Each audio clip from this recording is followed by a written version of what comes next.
I'm Jack, 32, a corporate worker. I work in the sales department of a major trading company. Not to brag, but I've always been the top performer in sales.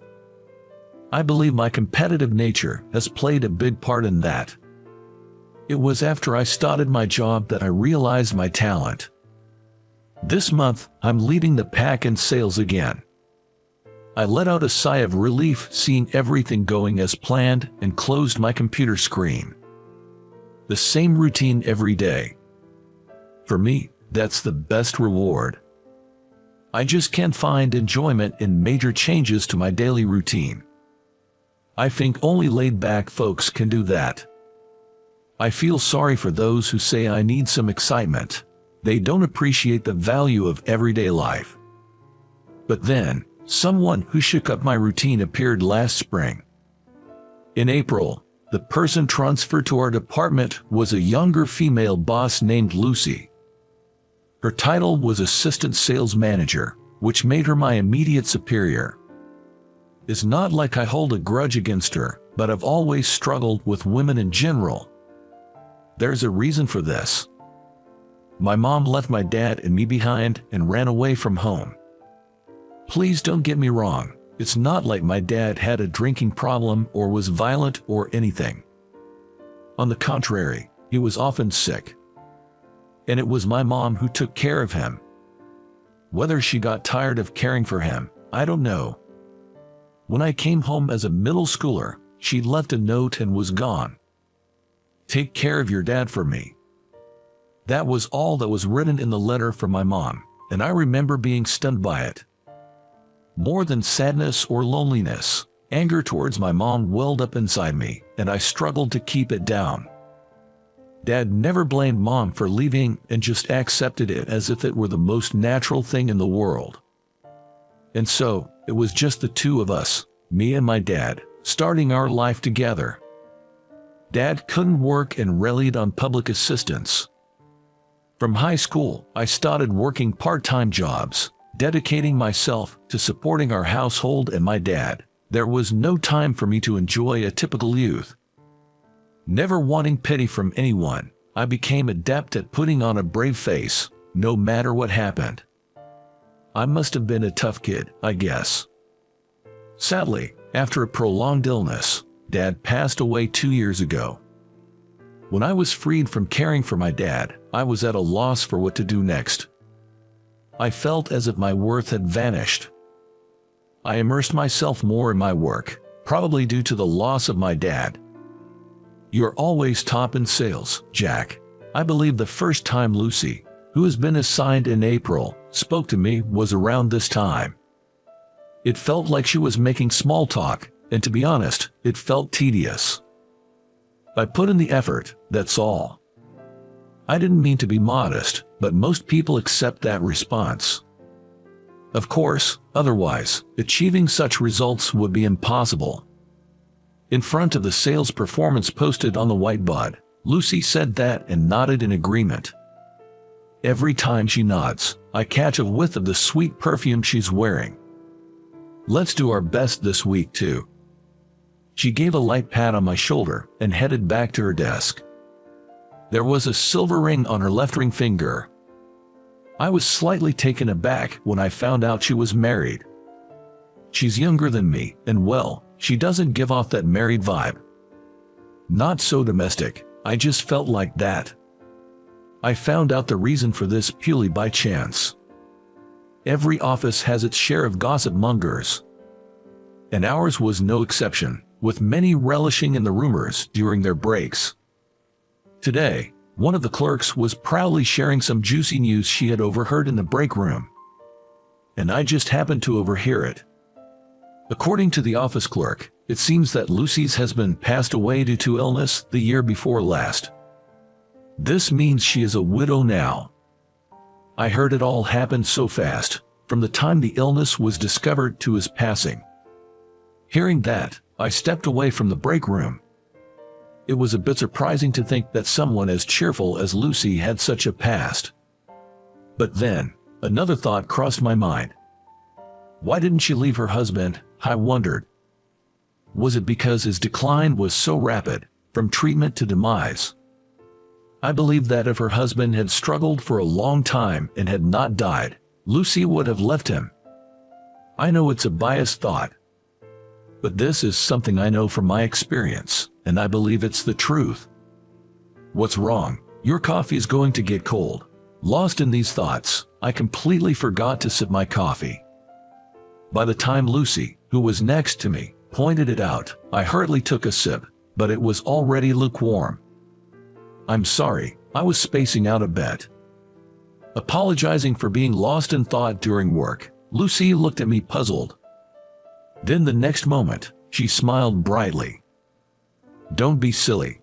Everyone needs a break. No need to apologize. Her smile seemed dazzling to me. It was a wonder how she could smile like a sunflower blooming in summer. I awkwardly smiled back, but it probably looked like a ventriloquist's dummy smiling. Don't force a smile. Save those smiles for the customers. After she jokingly said that, I covered my mouth with one hand. Feeling as if everything was being seen through, I felt restless and uncomfortable. I'm sorry, I'm not good at smiling. Unintentionally, my true feelings slipped out. I had never said such a thing to anyone before. I was surprised at myself for revealing my true feelings to Lucy. Oh, is that so? For me, I find it hard to cry. Lucy gently brushed aside my true feelings and said so. It felt as if we were exchanging our vulnerabilities. Maybe she was trying to be fair since she had inadvertently heard my weakness. In all things, Lucy was always like this. She treats everyone equally, lends a listening ear, gives encouragement, and brightens the atmosphere in our department by bringing everyone together. Lucy's reputation has soared not just within our team, but across the whole department. By the time seeing her smile every morning had become the highlight of my day, something unbelievable happened to me. At the end of the month, I was left standing before the posted sales results. For the first time, I was in second place in sales performance.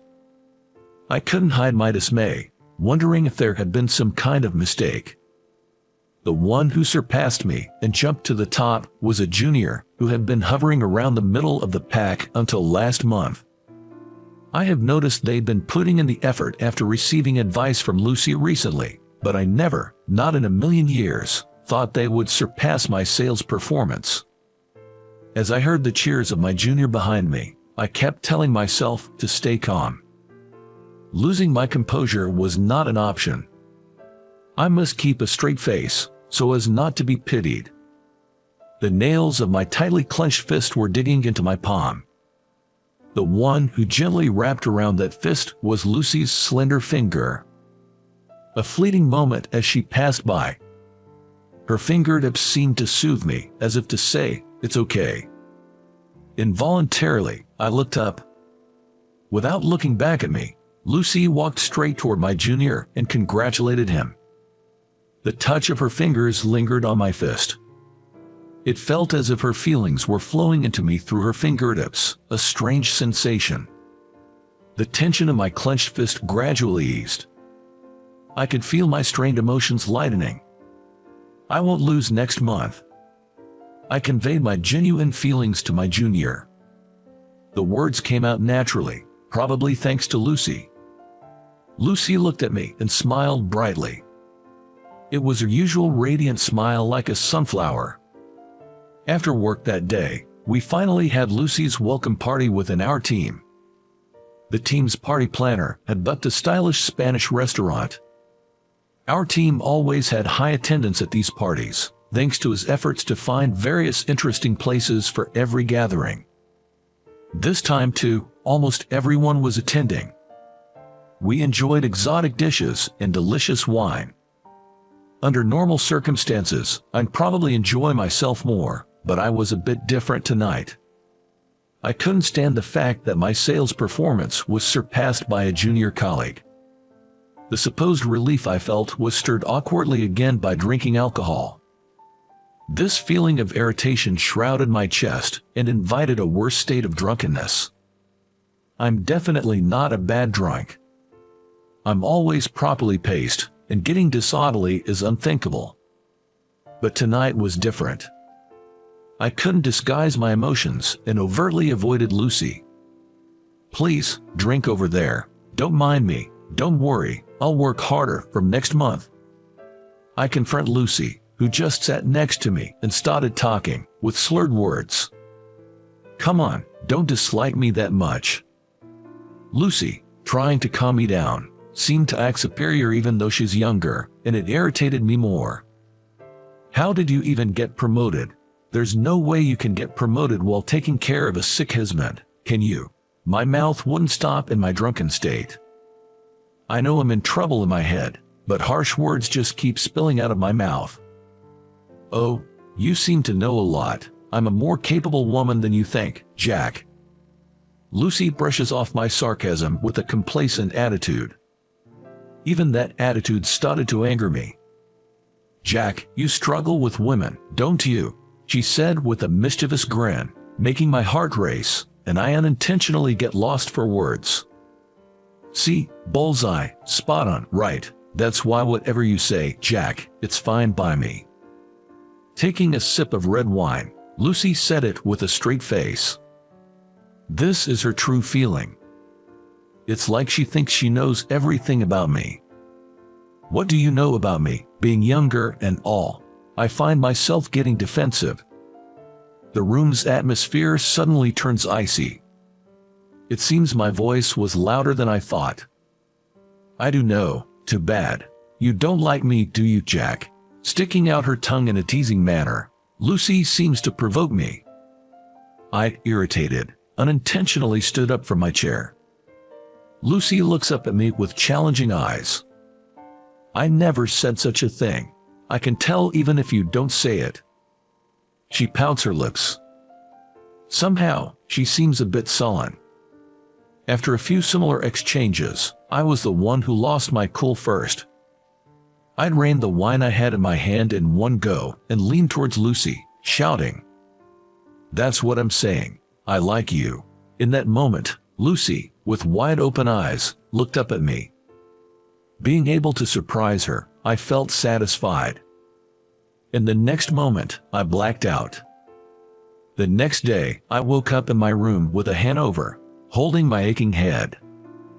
I was so embarrassed about making a fool of myself at the party that I wished the ground would swallow me up.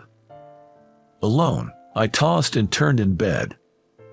"Huh, you're awake. Huh?" What I heard from the kitchen was Lucy's voice, and I was so startled it felt like my heart might jump out of my mouth. "Jack, you passed out after that. Tom and I brought you back. We missed the last train, so we had to impose." Approaching with a bottle of mineral water in one hand, Lucy looked somewhat refreshing without makeup. "I'm so sorry." While accepting the bottle of mineral water, I apologized for my disgraceful behavior last night. Lucy smiled warmly and said, "It's all right." "Oh, but I also have something to apologize for." "What is it?" Lucy, looking a bit guilty, clasps her hands together toward me. What on earth could she have done to me? If it's about what happened at the party, I really don't remember anything. I fought to turn it off as it was left on, but then a DVD started playing. I saw cute Jack. She sticks out her tongue and says, "I'm sorry." I, startled, glanced toward the TV. On the table in front of the TV, an old DVD case was carelessly left. Recalling what was being watched, I feel embarrassed. Knowing that Lucy saw such a thing, I really wish I could just find a hole and hide in it. "You saw it, huh? Feel free to laugh. A grown man doing something like that." I uttered such words in despair. "Why, I think it's wonderful. Remembering and valuing family is a wonderful thing, isn't it?" I managed a wry smile as she asks me this, her face filled with curiosity. What Lucy happened to see was a home video taken when I was a child. It documented a time when I was most happy. My dad was still somewhat well, my mom was at home, and I was laughing innocently, oblivious to any hardships. This was filmed during a family outing to watch the blooming flowers, and my grandfather was the one shooting the video. He probably offered to handle the camera so that the 3 family members could be framed in the shot. I was so young, adoring my parents, not having the slightest inkling that this happiness would crumble. Sometimes, I watch this video to remind myself that I too had happy moments. To not forget that I was once, like others, a person who was loved. This wonderful family fell apart a few years later. I felt the urge to tell Lucy everything. Then, about my father's illness and my mom running away. How I couldn't forgive myself for feeling relieved more than sad when my father passed away. Normally, I'm good at putting on a facade, but with Lucy, only honest words come out. She was quietly listening to my life story. After finishing telling everything, I take a sip of mineral water. No wonder you despise women. Lucy quietly opens her mouth. After listening to my life story, Lucy showed neither signs of pity nor ridicule. Her face accepted all the facts as they were. Can I share my story too? When my husband died, I felt relieved. At her unexpected confession, I inadvertently let out, "What? It was really hard until he passed." Knowing the end was near, but having no other choice, I don't know how much I cursed God. Lucy smiles a bit sarcastically. That smile is twisted, totally different from her usual cheerful one. I wonder which one is the real her. I wanted to know more about her. Did you feel relieved when your husband passed away? I'm aware that it's an insensitive question, but I wanted to confirm it with her. Yes, I did. I felt liberated. Lucy clarified that the liberation she felt was not from taking care of him. She seemed to think she was liberated from the fear of her husband being gone and the pity from those around her. Her husband's final moments weren't peaceful, it seems. He suffered in pain until the end, crying out his desire to live. Lucy described his last moments as hellish. It was too much to face directly. I wanted to run away from there, to block my ears. Hearing the prolonged beep of the heart monitor, she realized, it's over. It was an insane moment. Reminiscing, she tremored slightly. I couldn't start a family with him. I couldn't let him, who loved children, become a father. Her only regret, Lucy concluded her story. I felt as if I had learned a secret hidden within her. Maybe she didn't ridicule me because she had experienced significant loss. Loss teaches you things, something Lucy knows firsthand. I wanted to say something comforting, but no words came to my mind. See you on Monday, then. Lucy left after saying this. After she left, I got out of bed to check the kitchen and found a pot of easy-to-digest vegetable soup. On the table was a note, "Heat it up and eat." The refrigerator was stocked with sports drinks. Lucy's thoughtfulness, her affection, was appreciated.